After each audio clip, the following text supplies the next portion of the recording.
The omens indicate to me, is all Arjuna's mind, that's all. That when I become victorious and I attain the kingdom, I will not attain happiness. Rather, the opposite of that, I will attain lamentation. Nimitta Shabda Phalavachi. The word Nimitta has a sense of result. Kasmai Nimittaya Travadasi Ityado Kathavatiti. Because there are that kind of usage is there in Sanskrit. For what purpose are you living here? And the word Nimitta is used for that. Was 6:30. Due to his impatience, Arjuna was unable to stand on the battlefield and he was forgetting himself on account of this weakness of mind. Excessive attachment for material things puts a man in such a bewildering condition of existence. Such fearfulness and loss of mental equilibrium take place in persons who are too affected by material conditions. So when we become too much obsessed with material happiness, material unhappiness and so on, then that's what happens. The words nimittani uparitani are significant. When a man sees only frustration in his expectations, he thinks, why am I here? Everyone is interested in himself and his own welfare. No one is interested in the Supreme Self. Arjuna is showing ignorance of his real self-interest by Krishna's will. One's real self-interest lies in Vishnu or Krishna. The conditioned soul forgets it and therefore suffers material effects. This is actually a paraphrase of something from Bhagavatam. Anyone remembers?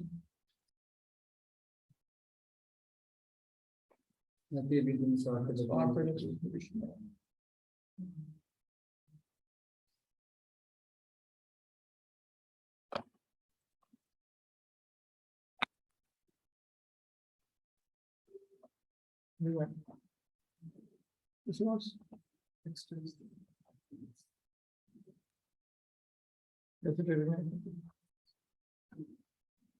okay, now regarding weakness of heart, you see this. We keep hearing this expression, weakness of heart. In Sanskrit, it is Hridaya Daurbalya. It would be useful to know that weakness of heart is one of the major anarthas, unwanted attitudes.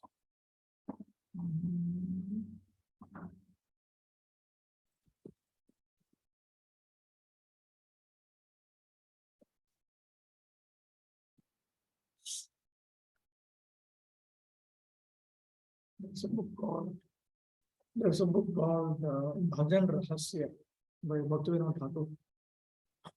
In that, he notes 4 different categories of anarthas.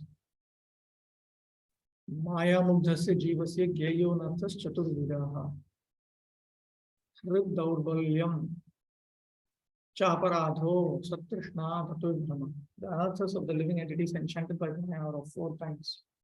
Misconceptions about reality. That is no word translated. Tattva Vidvan. Then inappropriate desires. Asat Trishna. Offenses. Aparadha.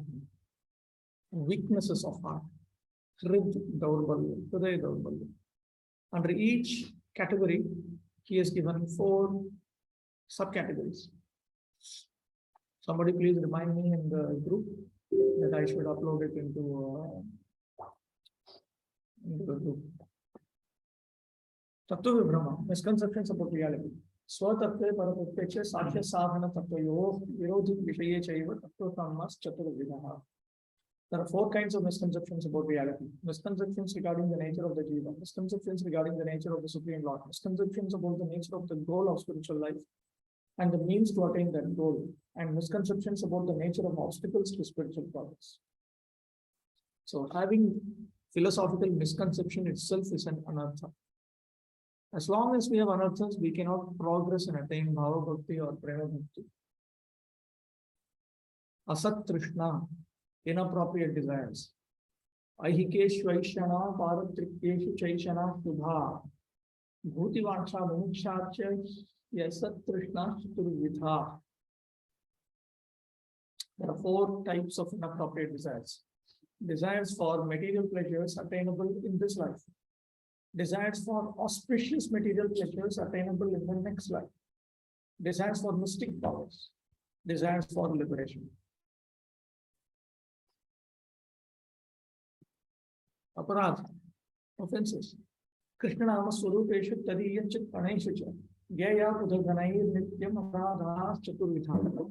The learner should always understand that the four kinds of offenses are offenses to Krishna's holiness, offenses to Krishna's deity form, offenses to his devotees, and offenses to the jivas who are Krishna's spiritual parts and parcels.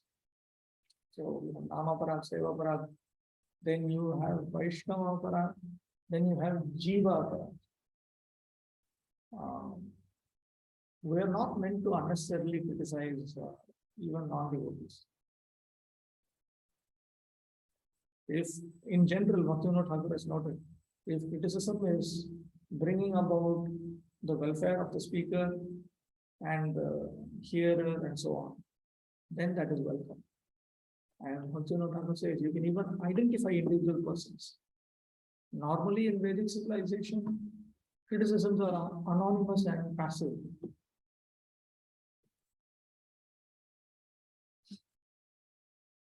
The class was bogus. Passive voice. It's not active voice. And you are not identifying this. So similarly, typically while dealing with the philosophy of Mayavad and so on, it is the philosophy that you attack. Because the idea is this. People may change their opinions now. So if I let us say I target you and say you are wrong, and what do you think is wrong and all that, then after 10-20 years your thinking may be correct. Okay, so there's no point in dealing with particular persons. It is the idea which is wrong, because you may change the idea. Later on you may say the opposite of what you have been thinking. We see that amongst devotees also. Sometimes we say we heard something wrong, we misunderstood something, and we promote it and we criticize everything to the opposite of it. And then after 10-20 years, then gradually we understand what is right, what is wrong. And then we ourselves criticize what we promoted earlier. So generally it's like that. But if it is for everyone's welfare, the person can be identified. There's a whole book about this, Vaishnava Ninda. Bhakti Thakur has written a whole essay on Hridaya Daurbalya, weaknesses of heart. Tuksha Sakti, Kutinati, Matsaryam Swapratishtata, Hrid Daurbalyam, Vaishashvadhyayam Kila Chaturvidham. The learner should always understand that weakness of heart is of four kinds: attachment for the insignificant, hypocrisy or deceit, envy, and desire for prestige or position. So when we say anarthanavritti, it means all of this are meant to reduce. If this is not reducing in our life, we are not making any spiritual progress. It makes no sense to say, but I love the devotees, I love my Guru Maharaj, I like Krishna very much, and I chant so much, I do so much of preaching, I brought so many people to Krishna Maharaj. But my anarthas are simply as it is, wonderfully shining in my heart. Then it makes no point. No, what is this? People will simply ask. In India, actually, people ask these questions very openly. They ask. So non-devotee relatives and all, they're very openly. So what is the use? So they start. So what is the use? Same problem you have. Problem. Your character is not changed. Same moral issues that you had before you started chanting Hare Krishna. After 20 years, now you're a big VIP inside this one. And inside your group, you're a big hero. But you're same villain only. Yes. Now you're getting angry. Yeah, why unnecessarily you're getting angry? Something is wrong in that and you're getting angry. If you're getting angry for a good reason, that is fine. Like you are conducting some spiritual program and somebody else is being insulted. For that reason, if you're getting angry, that's understandable. That is good anger. But this is some selfish anger. No? So somebody did something wrong to you. You're traveling in a train somewhere and somebody puts baggage up and unfortunately it falls, and then it falls on your hand, and you shout at the person, and then everybody will want, why have you shaved your head and what's all this killer? What? Once I was in Srirangam and I had to go to some place in a minibus, and I was standing, and we were crossing a bridge, and it was going that side. So I was going as a reflex. I moved back, and my feet stepped back, and there was an elderly lady standing. It was a crowded bus, and I stepped on her feet. She immediately shouted, "Oh!" And everybody started shouting it. I say, "Nonsense, sadhu, bogus, false. Why don't you put pant and shirt and be normal people like us? Why are you cheating the whole world?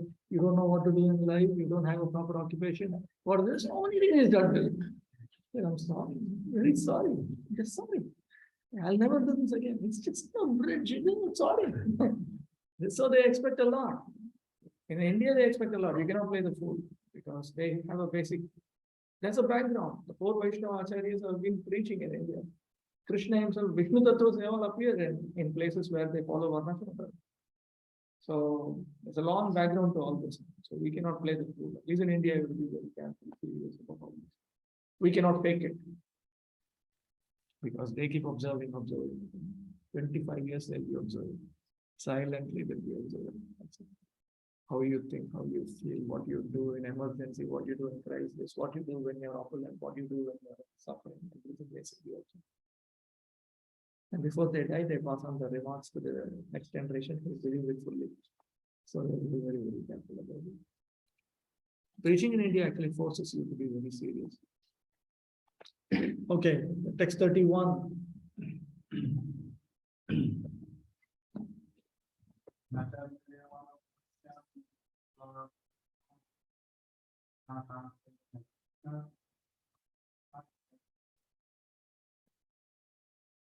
I do not see how any good can come from feeling my own feelings like this better, nor can I adhere to strength. Desire and self-defined victory, freedom or happiness. तत्त्वज्ञान प्रतिकूलं शोकम् उक्त्वा तत् प्रतिकूलां विपरीतबुद्धिमाः न चैति. So Sanjay has reported that Arjuna had expressed a lamentation, which was just the opposite of knowledge of reality. Actually, there are only signs of victory. We already saw so many signs of victory only. But Arjuna is misinterpreting. So he's out of touch with reality. So his lamentation is totally disconnected from reality.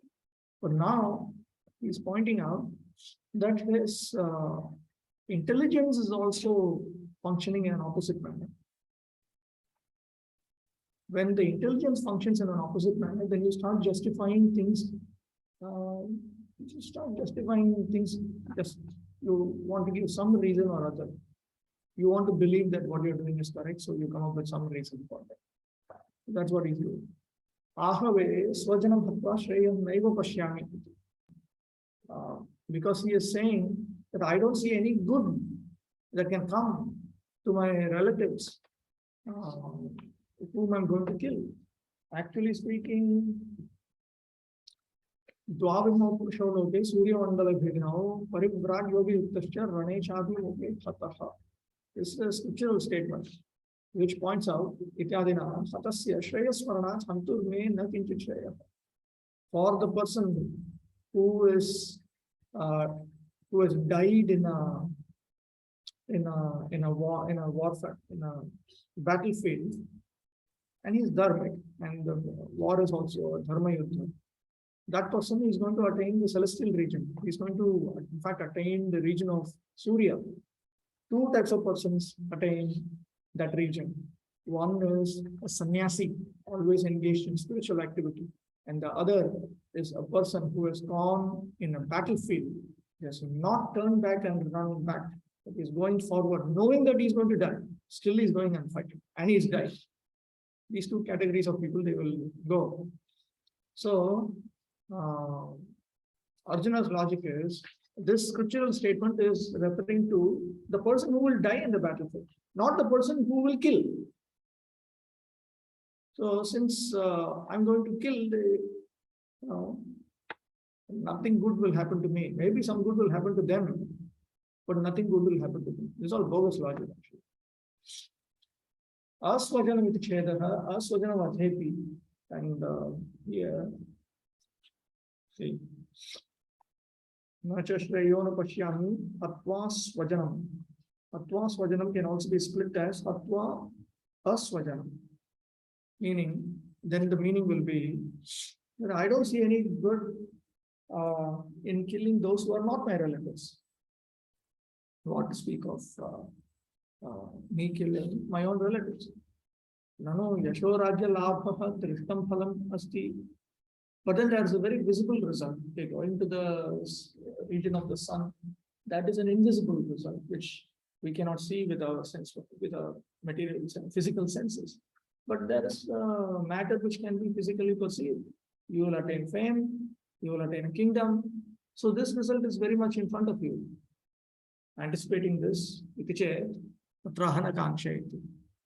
no, but I'm not interested in that. Second line, Nakankshe Vijayam Krishna, Nacharajam Sukhanicha. Nor do I desire victory, O Krishna, nor also a kingdom or happiness thereof, from the synonyms. Rajyadismha Viraha Upaye Vijaye No Pravritti Nayukta. Because I don't have a hankering for the kingdom and all that. So it is not appropriate that I take up the means by which I can attain victory. Just as a person who is not interested in eating, he will not feel like cooking. Like that. But Krishna will teach him it's got nothing to do with whether you like it or not. If it's your duty, you have to do it. Tasmad Aranyan Nivasanam Eva Asmakam Shrakshi Jivanatvam Bhagi. It is far better that we all live in a forest. It is far more praiseworthy. This is what is in his mind. Without knowing that one's self-interest is in Vishnu or Krishna, conditioned souls are attracted by bodily relationships, hoping to be happy in such situations. In such a blind conception of life, they forget even the causes of material happiness. Arjuna appears to have even forgotten the moral codes for a Kshatriya. It is said that two kinds of men, namely the Kshatriya who dies directly in front of the battlefield under Krishna's personal orders, and the person in the renounced order of life, who is absolutely devoted to spiritual culture, are eligible to enter into the sun globe, which is so powerful and dazzling. Arjuna is reluctant even to kill his enemies, let alone his relatives. He thinks that by killing his kinsmen, there will be no happiness in his life. And therefore, he is not willing to fight, just as a person who does not feel hunger is not inclined to cook. He has now decided to go into the forest and live a secluded life in frustration. But as a Kshatriya, he requires a kingdom for his subsistence. The Kshatriyas are meant to rule. They are meant to live on taxes. These are all injunctions coming from the Dharma Shastras. And Dharma Shastras are absolutely mandatory for our survival, for our occupation, because they teach us a method by which you can survive in such a manner that society can be reasonably organized and in such a manner that you can attain higher goals. But if you refuse to follow the injunctions of Vedic Dharma, then you are stuck like in the modern world where everything in the environment is opposed to attaining the higher goals, because they are all obsessed with happiness that can be attained in this life. So then everything that you try to do, every result that you try to accomplish, whether it is the result of karma or jnana or bhakti, is being opposed. So you are living in an environment surcharged with opposition. So to destroy the infrastructure of Vedic Dharma is considered one of the greatest crimes of humanity. So that is actually not, that's not allowed. It's not even allowed. But Arjuna has no kingdom. Arjuna's sole opportunity for regaining a kingdom lies in fighting with his cousins and brothers and regaining the kingdom inherited from his father, which he does not like to do. Therefore, he considers himself fit to go to the forest to live a secluded life of frustration. Got a question? Like the person who is denotes order of life. So whom they sannyasi or any ashram, sannyasi or sannyasi, yeah. Sannyasi, I mean to say bhakti yoga. See, even in Karma Kanda there are sannyasis, because it's part of Varnashram Dharma. So, but generally those who are hankering for something transcendental, nivritti bhava, transcendental. Transcendental means you are anchoring to attain some non-material goal. They choose to move towards sannyas. So then they could be in the jnana system or yoga system or bhakti system. At least this much they get. That is the idea. At least this much they get.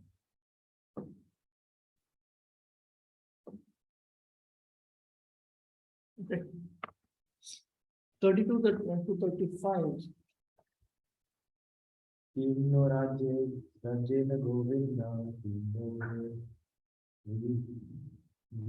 Jivite Najatma, Yeshama Rekam Shikanto, Rajam Deva Sukhavisha, Taine Avishpita Yuddhi, Kayan Setwa Tanamijala, Acharya Pitras, Tatalevacha Pitam, Madhula, Swashira, Pautra, Shana Sanda, Vinasata, Vedan, Sani, Hande, Api Navisulam, Api Prelo, Kiraj, Testu,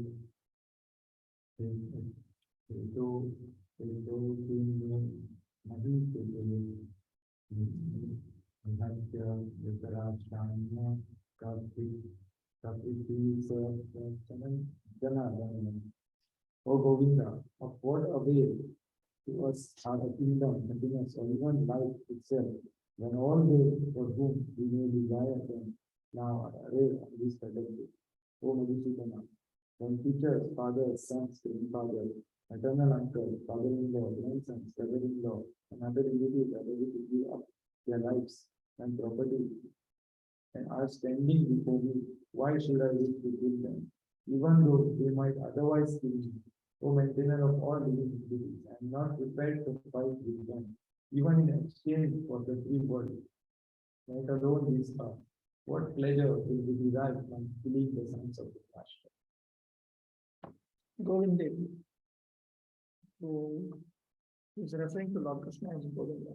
Gah, Survendriya Bhakti, Vindasi, iti, Twameva me Manogatam Patihi, iti artha. Govinda is derived from Go and Vinda. Go refers to the senses, and Vinda indicates knowledge. So you have knowledge of the activities of all the senses, meaning you know about my senses, you know where my mind is going. The mind is also considered a sense, it's the internal sense. So you understand that. So you understand all this. You should not engage me in this activity. Rajyad Jana Kankshayam Hetumaha. Why he doesn't want a kingdom, fame, and so on. That he specifies now. Yeshamiti, Prana, Asham, Dhanani, Ashamiti, Lakshanaya Bodhi. They have given up their lives, they have given up their wealth, meaning that they have given up their desire to live, they have given up their desire to enjoy their wealth. Swaprana Vyayepi Swabandhu Sukhartha Antispahasya. Even at the expense of their own lives or the happiness of some relative, it would be appropriate to have a kingdom. But even they are going to die, so so what is this? Useless. Why I should be engaged in this war? One can, his point is this. Okay, I can desire to have a kingdom to make all of my friends and relatives happy. Okay, because we live together, you enjoy together. At the very least, you want to keep them alive so that you can show off to them. But you cannot enjoy a party alone. So at least for that reason, it will be worth having a kingdom and worth hankering to have a kingdom. But so what is the point? That's its implication. Tvam chet karmikaha etana hanyaha tarhi te swarajyam nishtantakam kartum tvameva hanyu chet. And then he anticipates, okay, you are very merciful. You may not kill them, but they want, there is no expression, I can only explain it by writing. They want,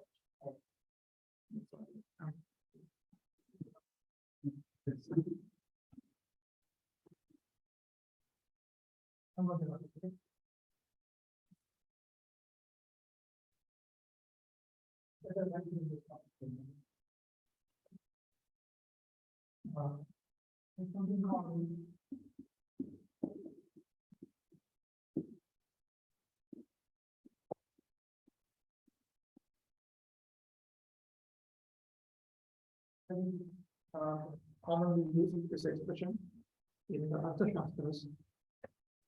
Arthashastras Arthashastras basically teach governance, how to govern a kingdom. Arthashastras for Kshatriyas. Dharmashastras are for Brahmanas, Arthashastras are for Kshatriyas.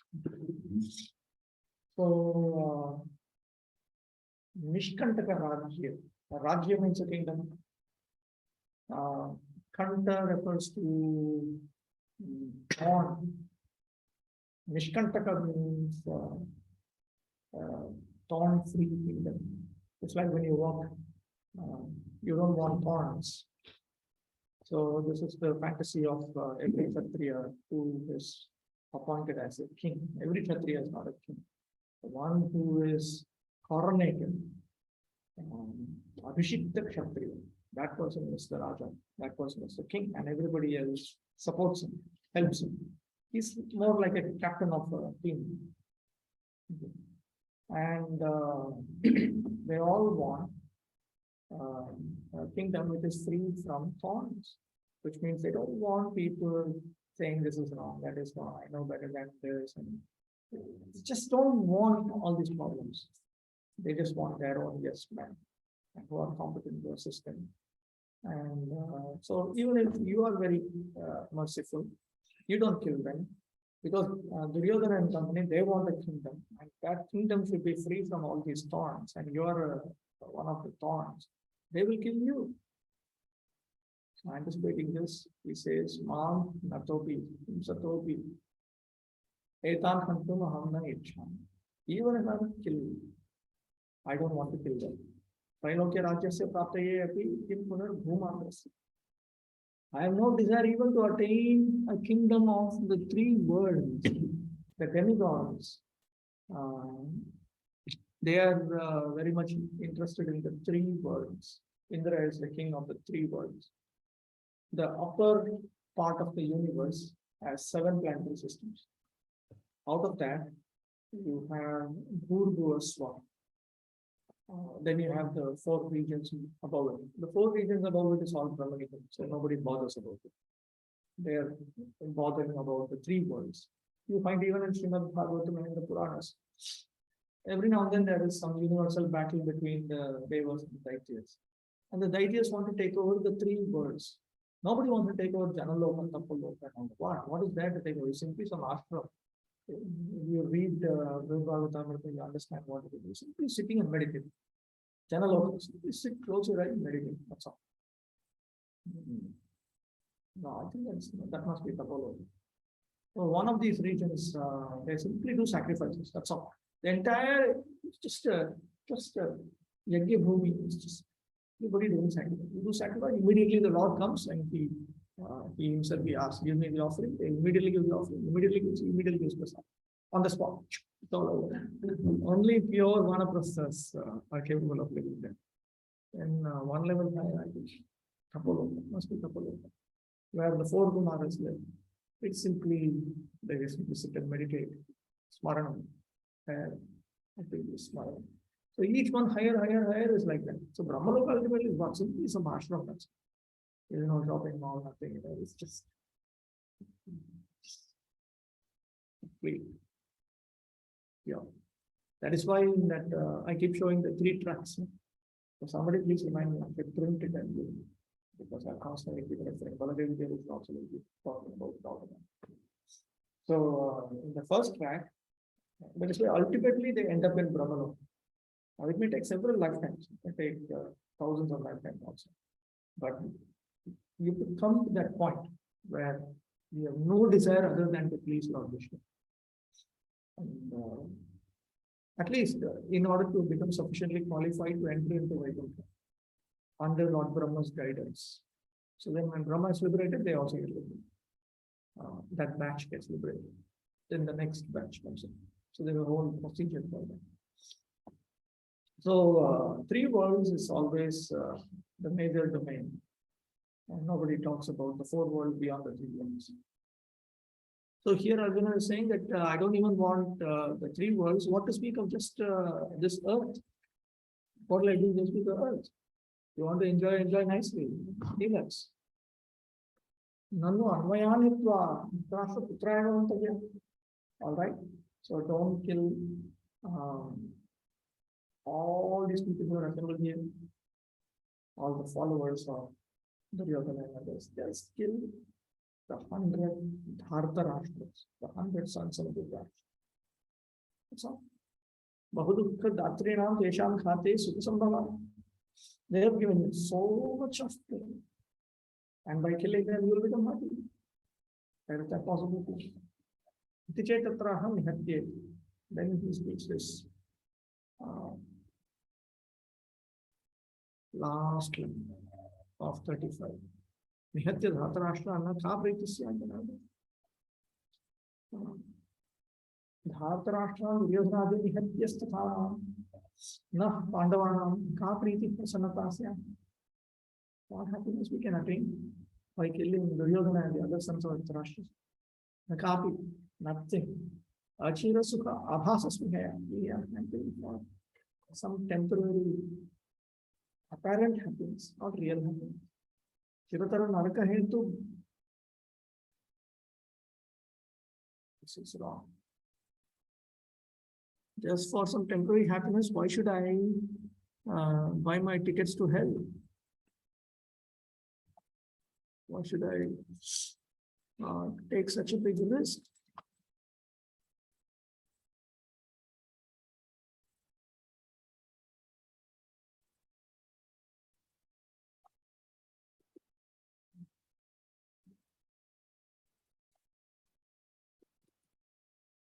What is the verse number? 5.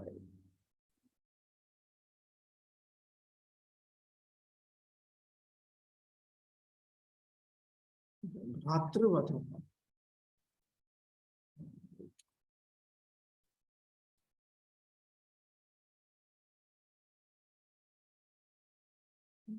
Okay. Chiratara Naraka Hetu Bhatruvata. Why should I kill my brothers and then go to hell for eternity? Not eternity, for a long period of time. Why should I go? Why should I do this?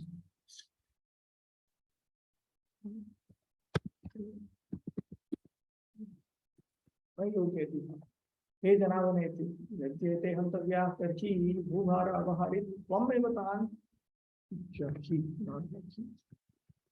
This is all common problem. Always there is something wrongly typed. Before the printing came, it was all manuscripts. So everybody had to deal with the common spelling mistakes, typing in, there's no typing, handwritten mistake. So you have to deal with this. Any of you, if you develop desires to look into manuscripts and all that, you could not have a shock of your life. Every manuscript will have something wrong. So you have to go on checking, correcting. Because the people who copy, they may not copy correctly. What if you had a fight with some friend? You copy it wrong. Sometimes whole lines are wrong. All kinds of problems. That's why different versions of Bible. Different versions of everything. It's just common.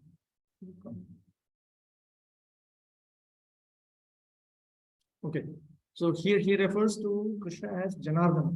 Notice that's the last word. Janardana means the maintainer of all living entities.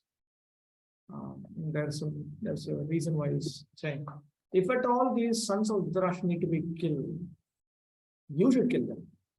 Because you have appeared in order to remove the burden of the earth. You are the maintainer of all living beings.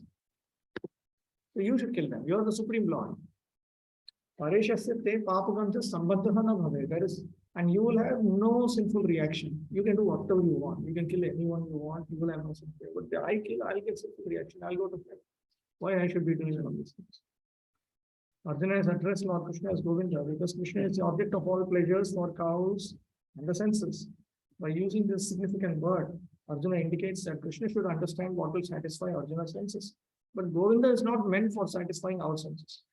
If we try to satisfy the senses of Govinda, however, then automatically our own senses are satisfied. Materially, everyone wants to satisfy his senses, and he wants God to be the order supplier for such satisfaction. The Lord will satisfy the senses of the living entities as much as they deserve, but not to the extent that they may covet, that they may be greedy for.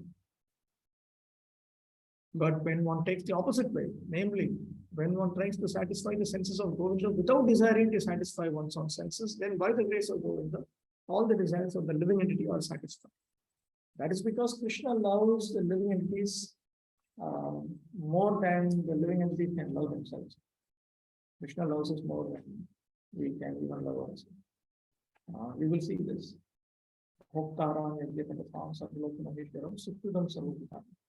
Krishna is a supreme bhokta, enjoyer. He is a supreme Ishvara, Lord, controller, master. He is also the supreme Sukrit, the supreme well-wisher. So you cannot find anyone who is more affectionate than Krishna. So Krishna's selfless affection has no limit.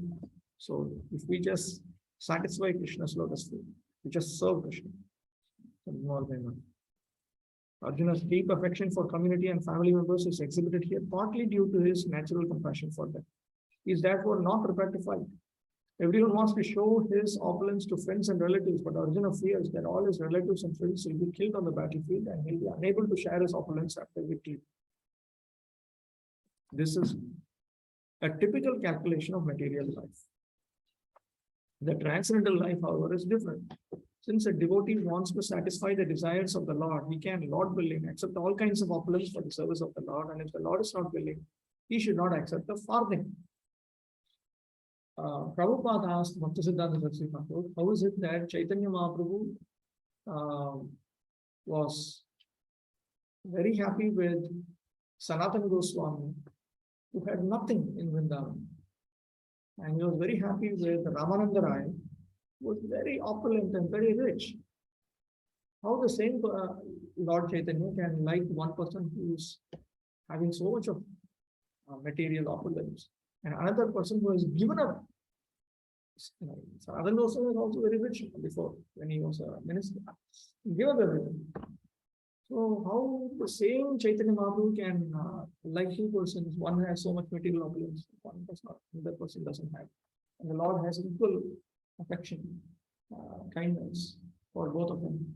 Then Bhaktisiddhanta Saraswati Thakur gave this example. In Vedic Dharma, women dress up beautifully only when their husband is in town, and they make themselves beautiful only for the pleasure of their husband inside them. They don't, when the husband leaves, goes to some other town for some work, then they don't wear ornamentation, they don't beautify themselves. These are standard rules in the Dharma Shastras, which all civilized people follow. So Bhaktisiddhanta Saraswati Thakur pointed out, it is like that. If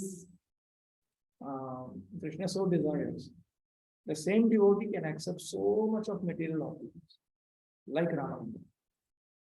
But if Krishna is not desiring, if it is not useful for the mission of Lord Krishna, then the same devotee will give it. Just like a woman. She is personally not interested, a dharmic lady. She is not interested in beautifying herself or making herself attractive for anyone other than Krishna, other than her husband. So naturally, when the husband is here, therefore she will dress up very nicely, very beautifully. Husband is not there, she will not. But she has no personal attachment to all this beauty items and ornaments, etc. So in the same way, those who are pure devotees of Lord Krishna, They're also like that. Krishna wants, they accept opulence. If they don't want, if Krishna doesn't want, they don't accept. So the Pandavas are like that. In reality, the Pandavas, they accepted all this opulence. They accepted the kingdom because Krishna wanted it. That's all. Arjuna did not want to kill his relatives, and if there were any need to kill them, he desired that Krishna kill them personally. At this point, he did not know that Krishna had already killed them before they are coming into the battlefield, and that he was only to become an instrument for Krishna. This fact is disclosed in following chapters. Nimittamatram bhavasavya sachi. Krishna will later on state, I've already killed them, means he has already resolved to kill them. And all of his resolutions will turn out to be reality. Satya Sankalpa. Whatever he determines will become a reality. As a natural devotee of the Lord, Arjuna did not like to retaliate against his miscreant cousins and brothers, but it was the Lord's plan that they should all be killed. The devotee of the Lord does not retaliate against a wrongdoer.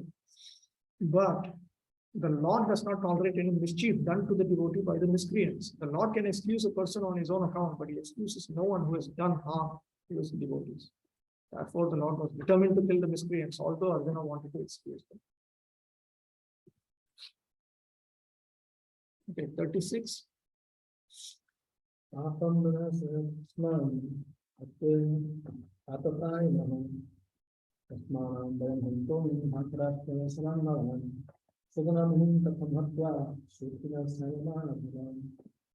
He will overcome us if he slays every sex.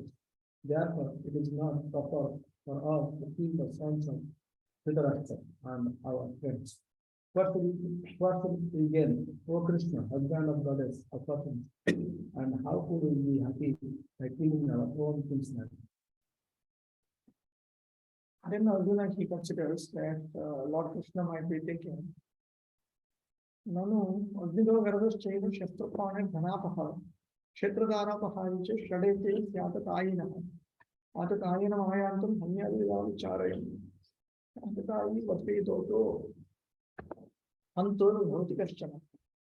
It is noted in the Dharma Shastra that a person who sets fire, who gives poison, who comes with weapons in his hand, one who steals wealth, one who steals property, one who steals one's wife.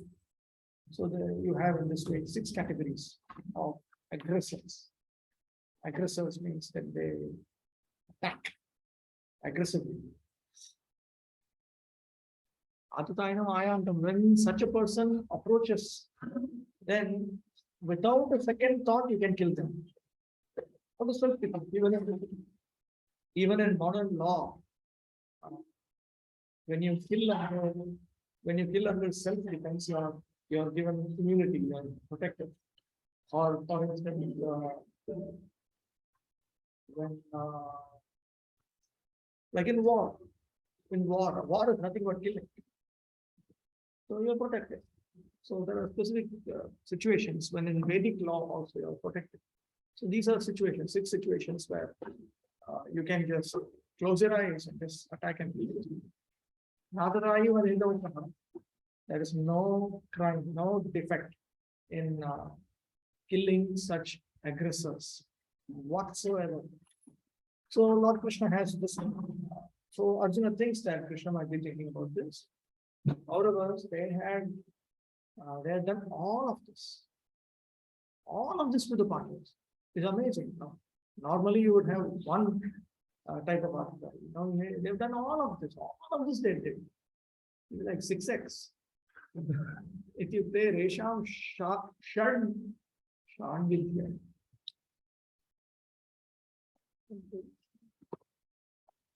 Atatayanam Yukthavadha.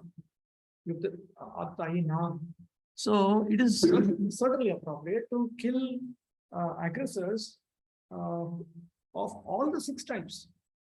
So now if you have to think like this, then I have this to say. Tatraha papamiti. Etan hatman sthan asman papameva vantukshaya ketukam ashtai. If we kill all of these people, sinful reactions will come to us. They will take shelter of us. They will enter into us. Because we have killed our relatives. So Arjuna's way of thinking is this: they are relatives, they are friends. What he's doing is he is referring to some other scriptural injunctions that family members should not be given. And similar statements. I am Bhava. This is what is in his mind. Atadaino Ayandam Ityadikam Arthashastram Mahimsyat Sarvabhutani iti Dharmashastrat Durbalam. The injunction that one cannot kill one's one can kill one's aggressors. These are all rules of Arthashastra. There are different levels of Shastra. All the scriptures are not at the same platform.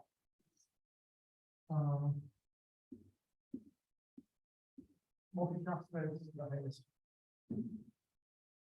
Within Dharma and Kama Moksha, Moksha Shastra is the highest. Then Dharma Shastra. Then Shastra. Then Shastra. So higher than Moksha Shastra, we have texts like Srimad Bhagavatam, which is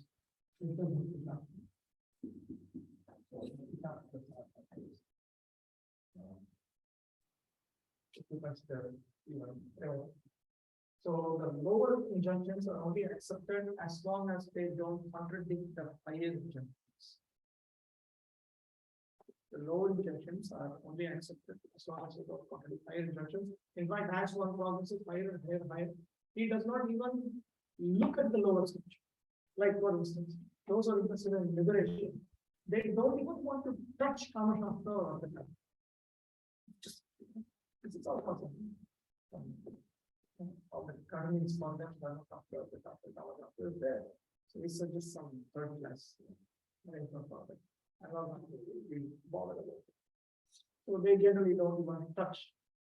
And those interested in Kama Shastra, of course, they don't need to bother about their existence. So here what Arjuna is talking about is, he is bringing up the point, all these injunctions that when somebody is an aggressor of the sixth type, any of these six types, you can kill them. These are rules of the Artha Shastra. But then there is the rule of the Dharma Shastra. Don't hurt any creature. That's a Dharma Shastra. Dharma Shastra is higher than Artha Shastra.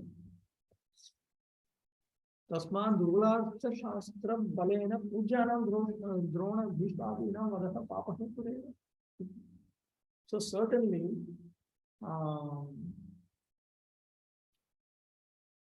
killing Drona, Bhishma, and other worshipable souls on the strength of a weaker Shastra. So you have something called higher Shastra and lower Shastra.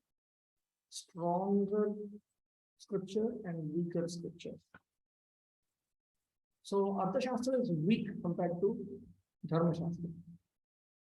So certainly I will get sinful reaction. This is what Arjuna is saying.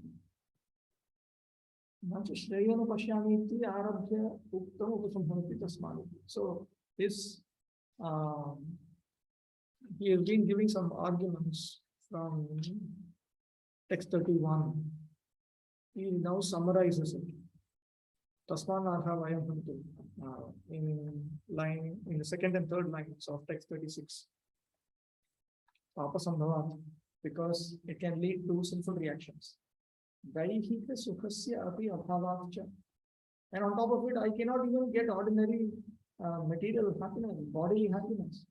Nahi Guru Vishi Bandhu Janaisya Vina Aswatam Rajavoga Sukhaya Apito Anutapaya Eva Sampatsitti. Because without my gurus and without my relatives, enjoying a kingdom will not lead me to happiness. It will not lead us to happiness. It will only make us miserable. Because emotional happiness is more significant than physical happiness. He Madhaveti Shripatis Tvam Ashrike Yudhe Katham pravartayasi iti bhava. Madhava. Again, he has used the word Madhava. That is what? That is he used the word Madhava. Yes. Last line, last word. Madhava. O Krishna, husband of the goddess of fortune. You are the husband of the goddess of fortune. Why are you engaging me in this unfortunate war? You should give me fortune, not misfortune. That is his implication. Can someone read? Can Mohan Radhavati, can you read of the purport?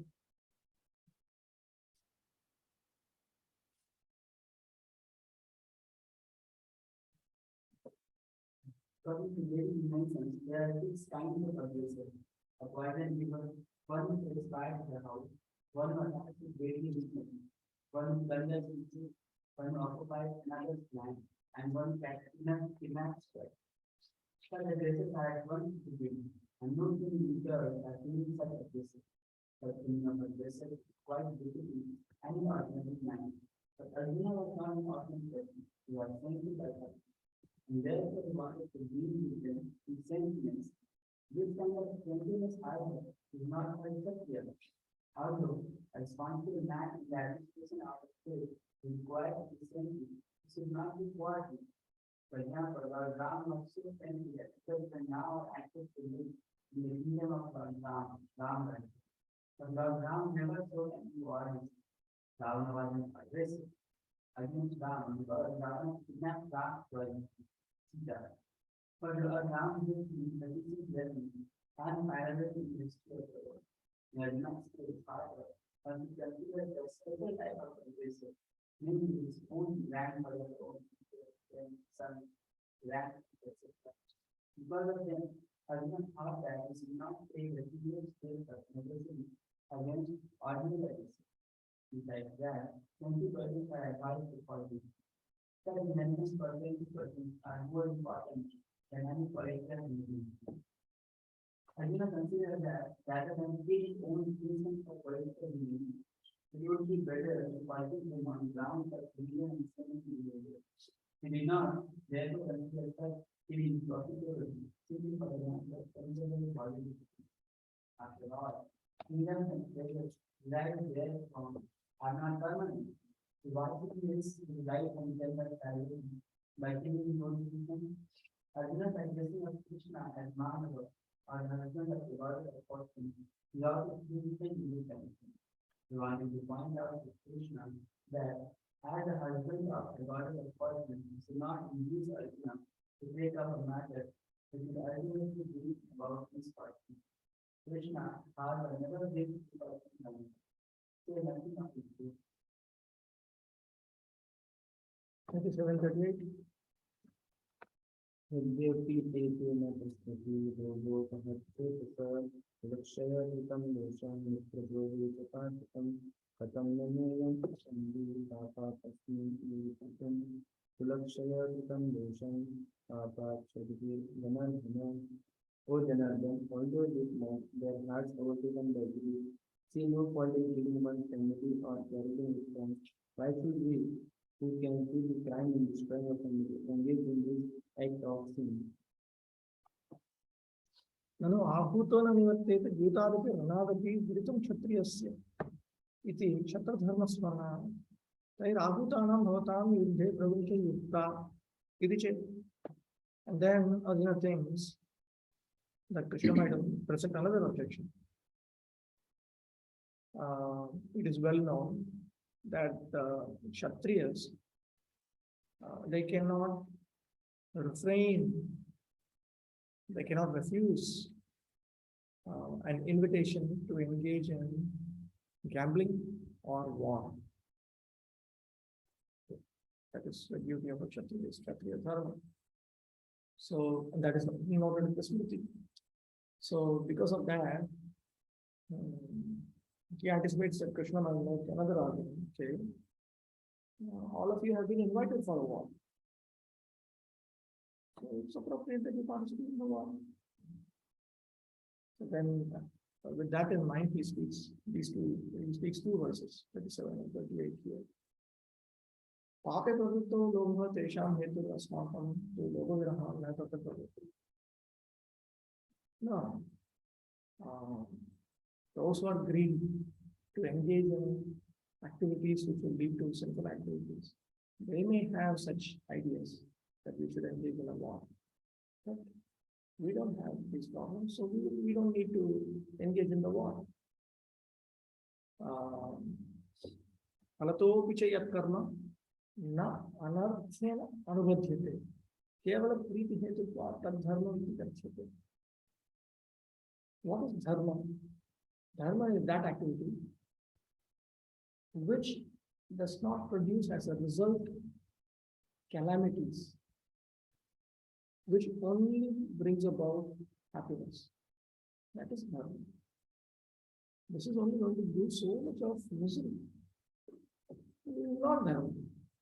Just like there are certain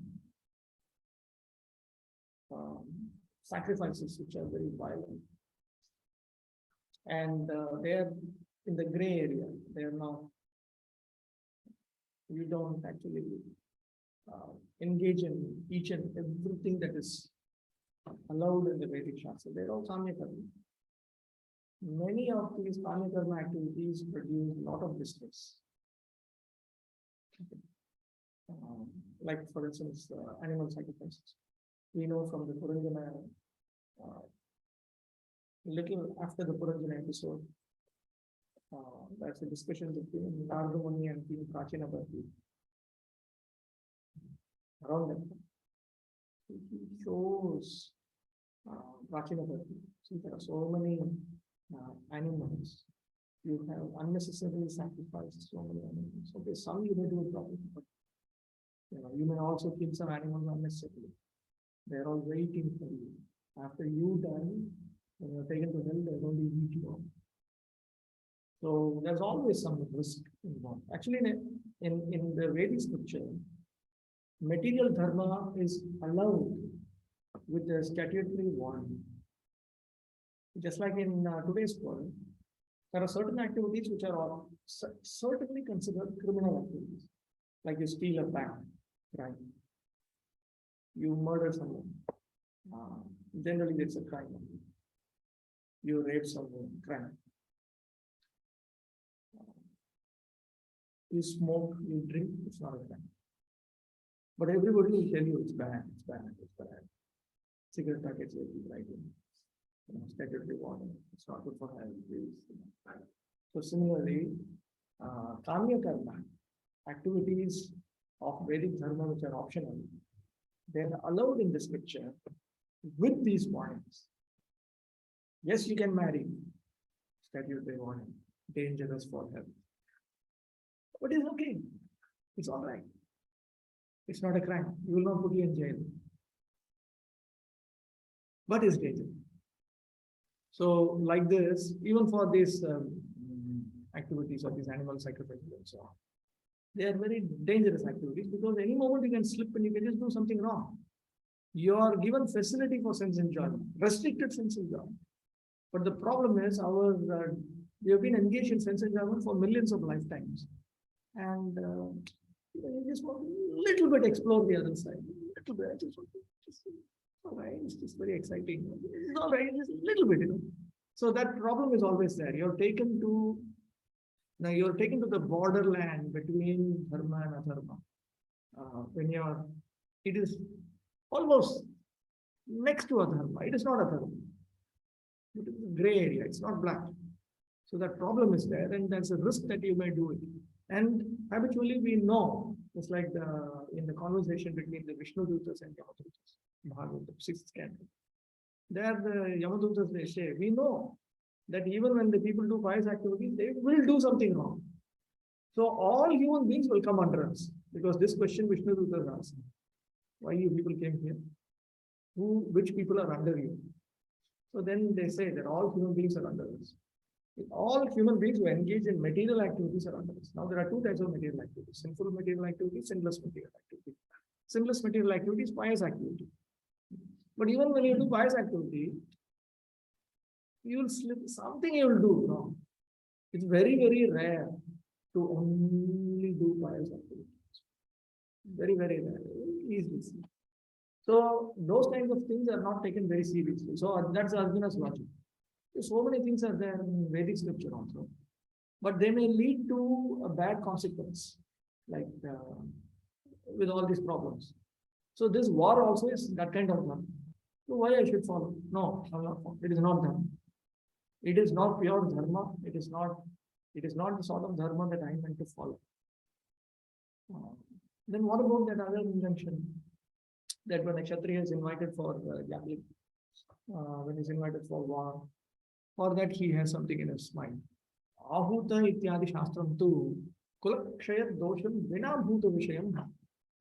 Oh, I think that refers to warfare in which your entire dynasty is not destroyed. It's referring to other situations. Again, he refers to Krishna as Janardana. You are the maintainer of all the populace. So you should not involve me in activities which give trouble. A Kshatriya is not supposed to refuse to battle or gamble when he is so invited by some rival party. Under such obligation, Arjuna could not refuse to fight because he had been challenged by the party of Duryodhana. In this connection, Arjuna considered that the other party might be blind to the effects of such a challenge. Arjuna, however, could see the evil consequences and could not accept the challenge. Obligation is actually binding when the effect is good, but when the effect is otherwise, then no one can be bound. Considering all these pros and cons, Arjuna decided not to fight. 39.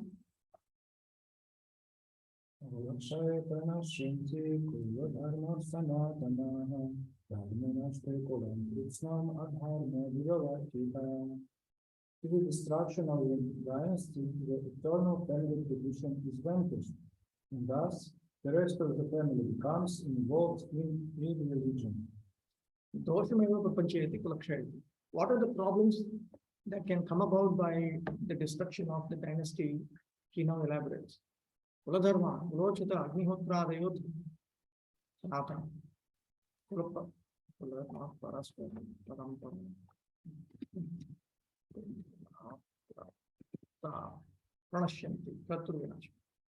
There are eternal duties fixed according to families. They are called Kula dharmas. Kula means family, dharma means duty. Duty as enjoined in the Vedic scripture is called dharma, such as Agnihotra, such as fire sacrifices for Brahmins and so on. And these are eternal. They are coming down through a succession within family. All of that will be destroyed because the persons who carry out these duties, when they are destroyed, then their followers, they will not have anyone to learn these from. So it will vanish. Even in Srimad Bhagavatam, 7th canto, 11th chapter, when there's a discussion about the 4 Varnas. So there also, Narada Muni is explaining. He says the default arrangement is from Lord Brahma, a certain system has been created. There are 4 Varnas. And by default, we assume that the sons of Brahmanas should be trained to become Brahmanas. Okay. Because somehow or other they are born to a genuine Brahman. Why not give him a chance and try to move him up? It's like even within ISKCON also. Our children are born to Vaishnavas.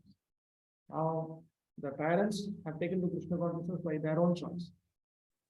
The children basically born into it. But nevertheless, we have this strong feeling that we must give them the highest. Let us make them also Vaishnava. Okay. So like that, the Brahmanas, they had this feeling that let us not allow our children to go below the Brahmanical standard. Let us train them. Similarly, Kshatriyas. Similarly, Vaishnavas. Similarly, Shudras. There is something lower than Shudra called Panchama, sinful person. So even the Shudras, they did not want their people to end up as sinful. Okay. So that is the default arrangement that is going on. But Narada Muni also pointed out, when you see the characteristics of one Varna in another community, you should recognize that other person to actually belong to this Varna. Okay. But that is understood to be an exception. Um, if you properly follow, because it's your duty, you're the parent, you're a Brahmana, your children, it's your duty to train them as Brahmana.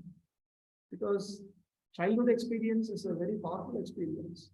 So if the childhood experience is also Brahmanical, it will assist them for whole life. We are quarreling with our own childhood experience when we take to Krishna consciousness.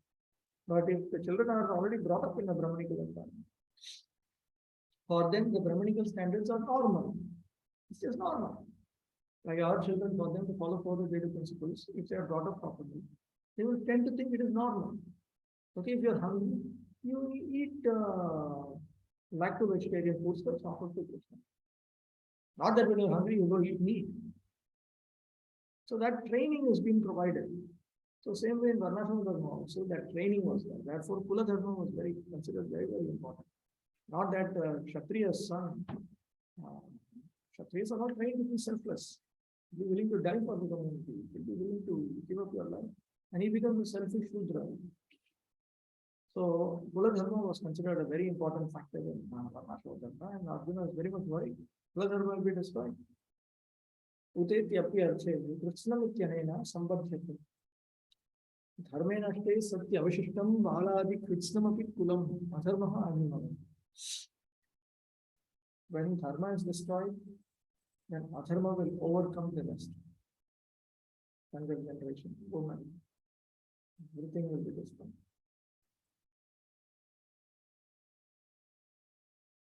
In the system of Varnashram institution, there are many principles and religious traditions to help members of the family grow properly and attain spiritual values. The elder members are responsible for such purifying processes in the family, beginning from birth to death.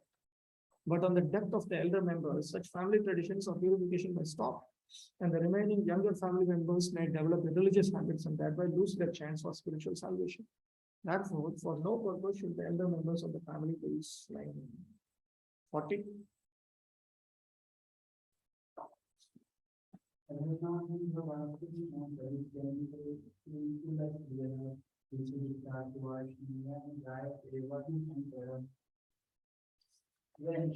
8 million is found in the family, oh Krishna, the woman of the family become permitted. From the relation of woman to the ceremony of Krishna comes unwanted privileges. ततश्च अधर्ममेव आदिते अस्मद् भर्तृभिः धर्म उल्लङ्घ्य यथा कुलक्षयलक्षणे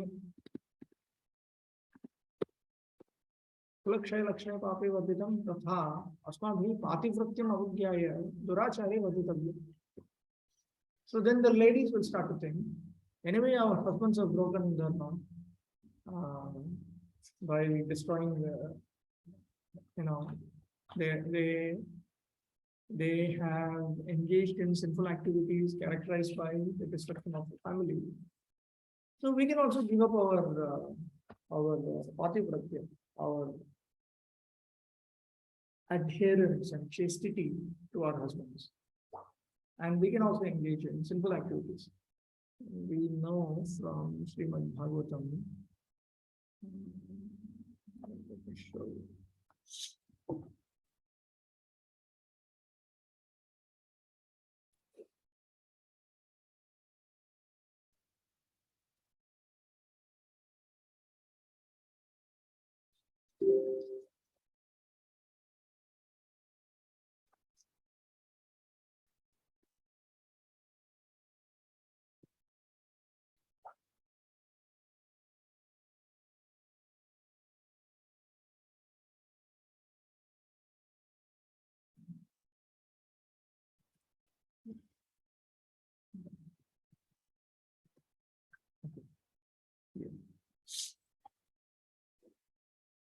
To render service to the husband, to be always favorably disposed toward the husband, to be equally well disposed toward the husband's relatives and friends, and to follow the vows of the husband. These are the 4 principles to be followed by women described as chaste.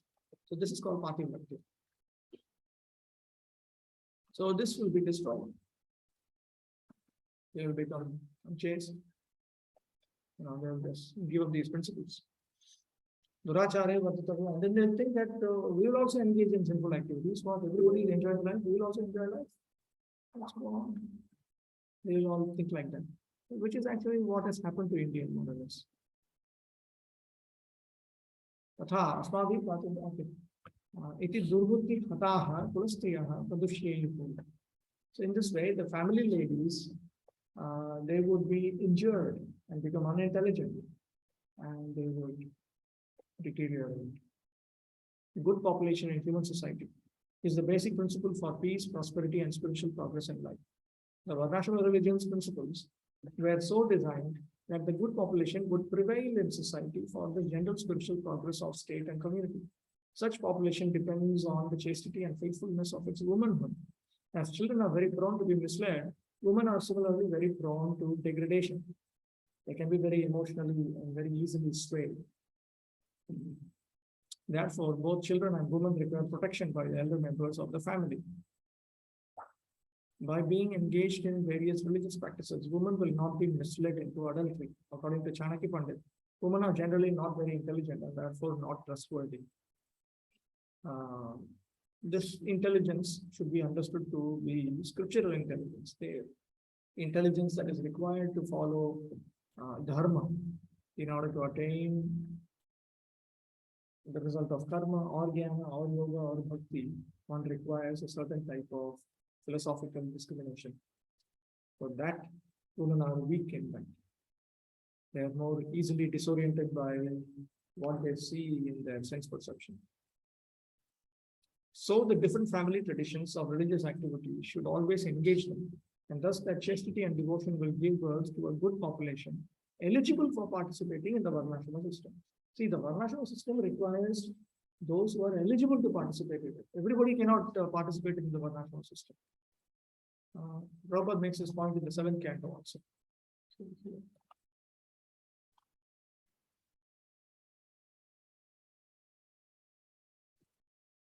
See, after describing the 30 qualities,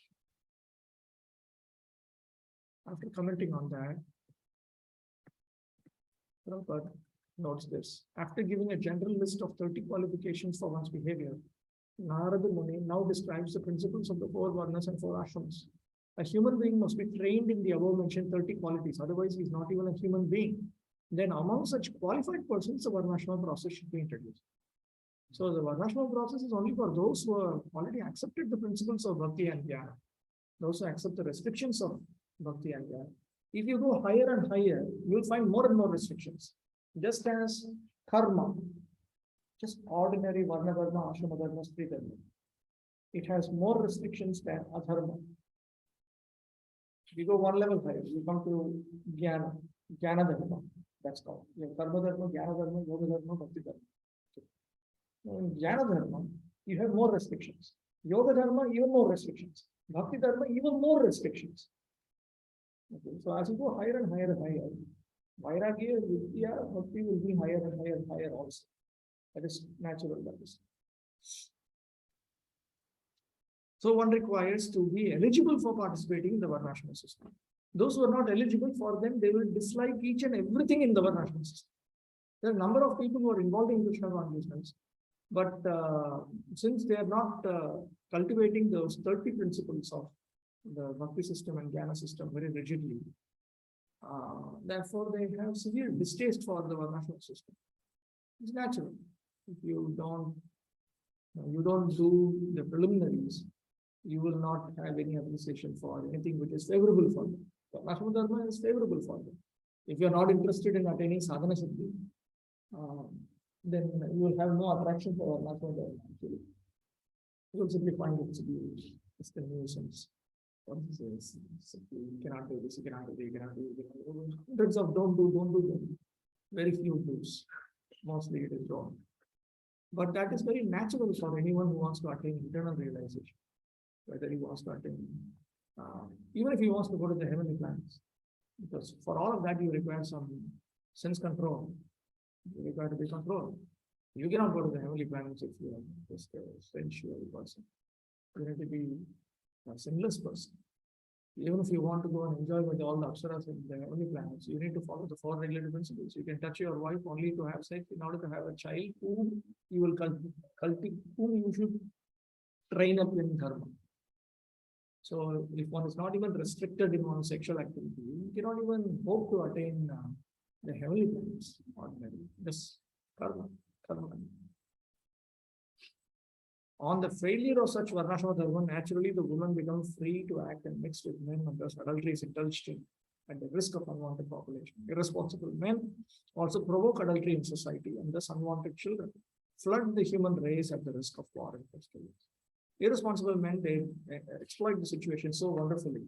They convince all the women that, no, why you need to be so rigid and so inflexible and so, why you need to suffer so much? Just be free. Just free. Communicate. Talk. Enjoy. It's okay. It's all right. We understand. We are happy. You can also be happy. So that has led to 2022. This is what is happening in today's India, for instance. If you are a virgin, you are basically considered an idiot. Both for boys and girls. You are supposed to be well experienced. I don't know what's the situation in Russia. Okay, 41. And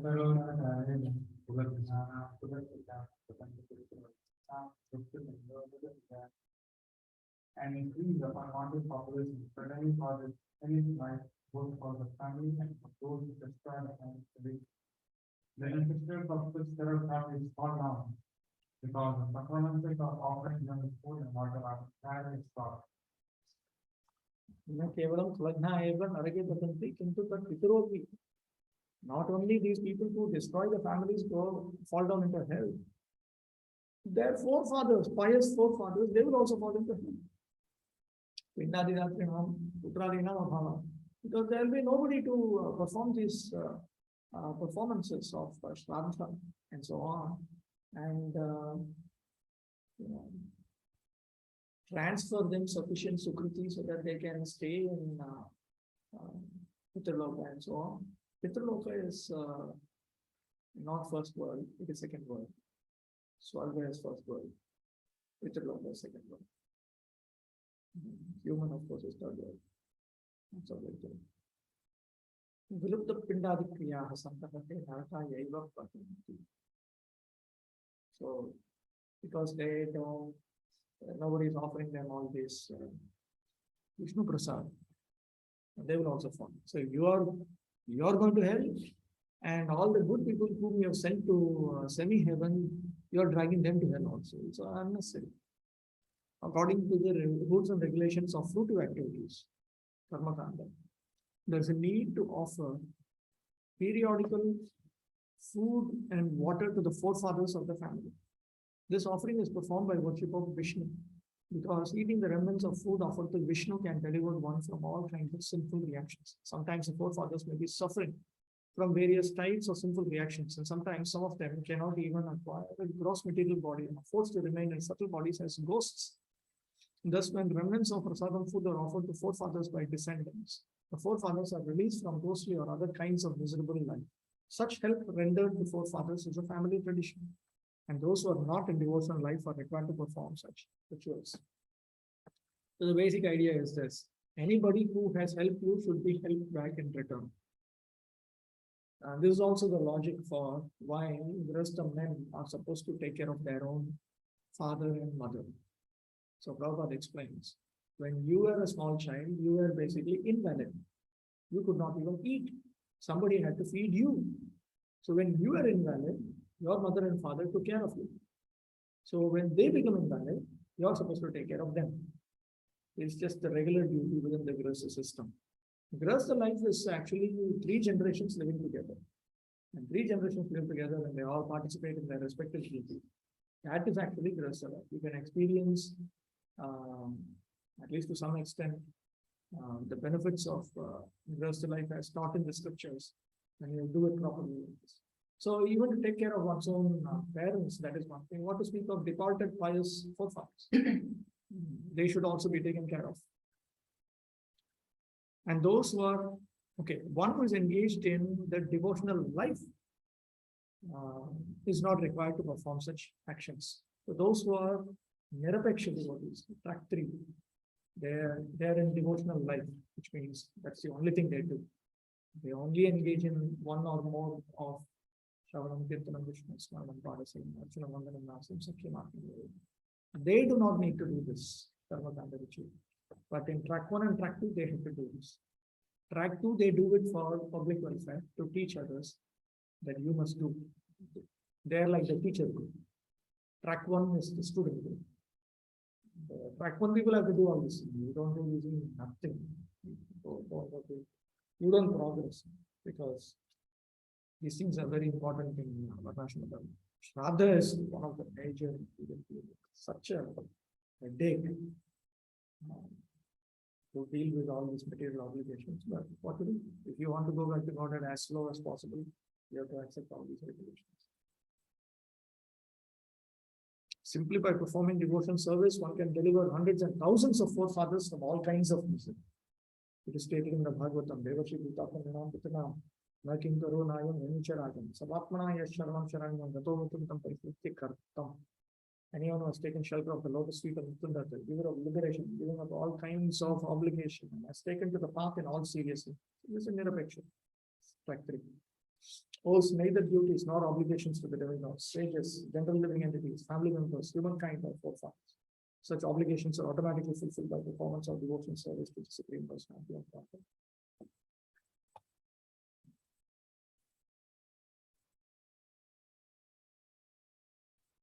(42)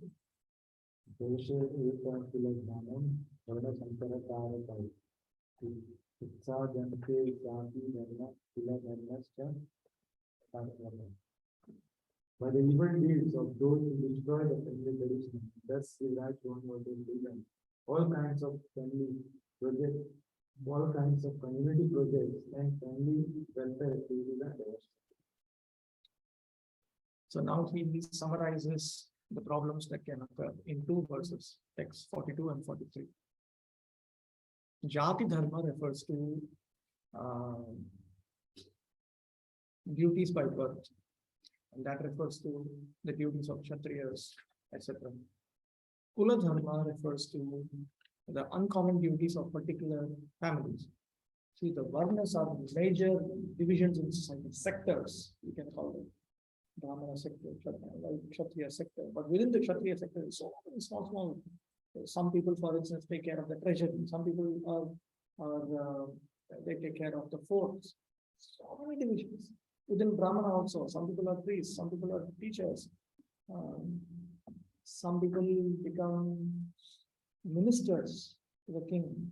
All kinds of divisions.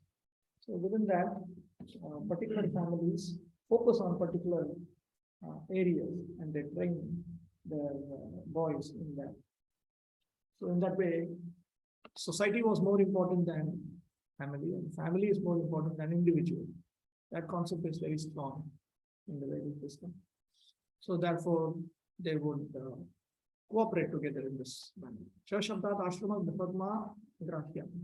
The word Cha, Kula Dharma, Cha Shashvata. The word Cha in Sanskrit can mean etc. So that etc. here means Ashrama Dharma. Community projects for the 4 orders of human society combined with family welfare activities as set forth in the institution of Sanatana Dharma or Varnashram Dharma are designed to enable the human being to attain his ultimate salvation. Therefore, the breaking of the Sanatana Dharma tradition by irresponsible leaders of society brings about chaos in that society. And consequently, people forget the aim of life, Vishnu. Such leaders are called blind. Persons who follow such leaders are sure to be led into chaos. So we don't oppose Varnashram. That is one of the most dangerous things we can do in life, because it is infrastructure. It is infrastructure given by the same personality who has given Bhagavata Dharma also. Bhagavata Dharma is Bhakti. Bhakti Dharma is Bhagavata Dharma. Varnashram Dharma is Karma Dharma. But Karma Dharma, Jnana Dharma, Yoga Dharma, Bhakti Dharma, everything is coming from the same Supreme Personality of God. So to destroy the infrastructure that he has given The only reason why Krishna is present in Varnashram for various reasons. For those who just want to go to the heavenly planets, those who want to have a happy next life, for them also. But primarily, he has given it for whom? Primarily, he has given it to make it comfortable for those who want to go back to God. Even if they want to go back to God, it's slowly. Primarily, it is for them. So it is for track 1, for track 2. More for track 1, less for track 2. Track 3, they will not be bothered about it. Track 3 will neither touch adharma nor will they touch dharma. So in Manashiksha, Gauranga Goswami says, Nadharmam, Adharmam, Sutigalaniruttam, Kilakuru. That is the track 3. You give up adharma and give up dharma. At any rate, we should keep in mind, before we talk about Sarvadharman Parityajya, we should first of all talk about Sarva Adharman Parityajya. First of all, give up sinful activity. Then you talk about giving up. That is later. That is later. Otherwise, it's penny wise, pound foolish. 43.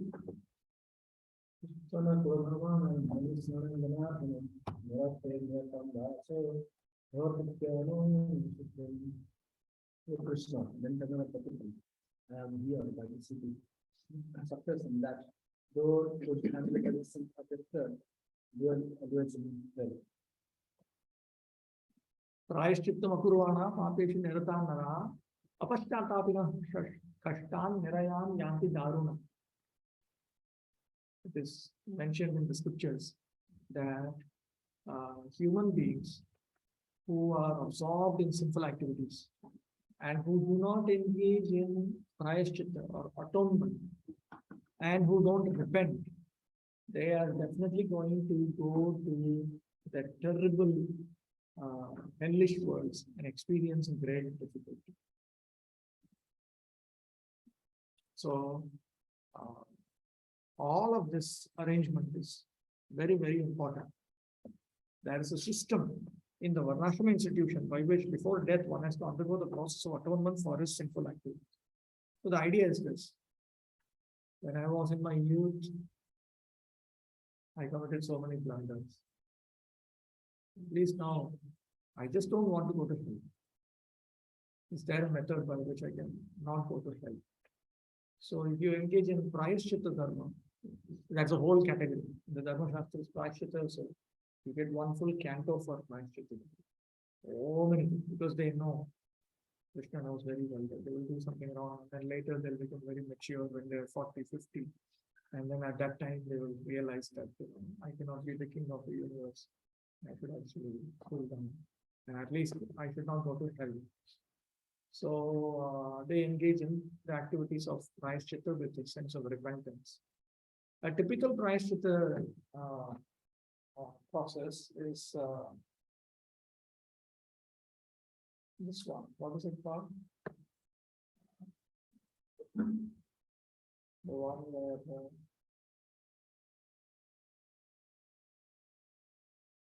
it's not right now. I'm forgetting. Anyway, it will definitely come to my mind. I'll identify the name. But there's a simple process that on Purnima day, you can eat 15 handfuls of Havishya rice. Only. You cannot eat anything else throughout that day. And so you start with Purnima and then it goes towards Amavasya. So next day, you can eat 14 handfuls. 14 handfuls of Havishya. Next day, 13, then 12, 11, 10, 9, 8, and then it goes up to Amavasya, then you are supposed to eat 0. And the next day, Pratipad, the first day, you can take 1 handful. The next day, 2, 3, 4, 5, like all the way up to Purnima, again you can take 15 handfuls. So like this, if you can live for 12 years, then that is considered, it's a 12-year penance. You come across the symptoms. So if you do that, then certain simple activities like engaging in illicit sex, I think you are forgiven for that. That means you don't go to hell, because going to hell is a very complex affair. First of all, you go to hell in your subtle body, you are punished so much, and then you are trained to accept the life of an animal, and then you're put in an animal body, and then in animal body, then you suffer, and then gradually to come back is a big endeavor. So they want to avoid this little animal, So Prayaschitta is for that, to save ourselves from all this misery. So that 12-year penance, if you do once, twice, thrice, then you'll be freed from several reactions. Now, the contamination caused by those activities will remain. When we engage in a material activity, the taste for that is registered in the subtle body. That remains. So this Prayaschitta activity will not remove that taste. This is why Parikshit asks in 6th canto. It is like the bathing of an elephant. It's like the bathing of an elephant because the taste is not removed. So, okay, I did all this 12-year penance or 24-year penance and all these things have done. All that is fine. But in my next lifetime, I may do the same thing. And this time I may not do Prayaschitta because having a wrong set of group and they think, you believe all this hell and all that. We live only once. That's all enjoy life. It's a coke advertisement. So they just happily follow it. You may not do it. But Arjuna, he is pointing out that he has heard from disciplinary authorities that those who destroy family traditions, that dwell always in hell if they do not engage in Prayaschitta. That is the point. If they do not engage in Prayaschitta. Without doing so, one surely will be transferred to hellish planets to undergo miserable lives as a result of sinful activities. Okay, we'll stop with that.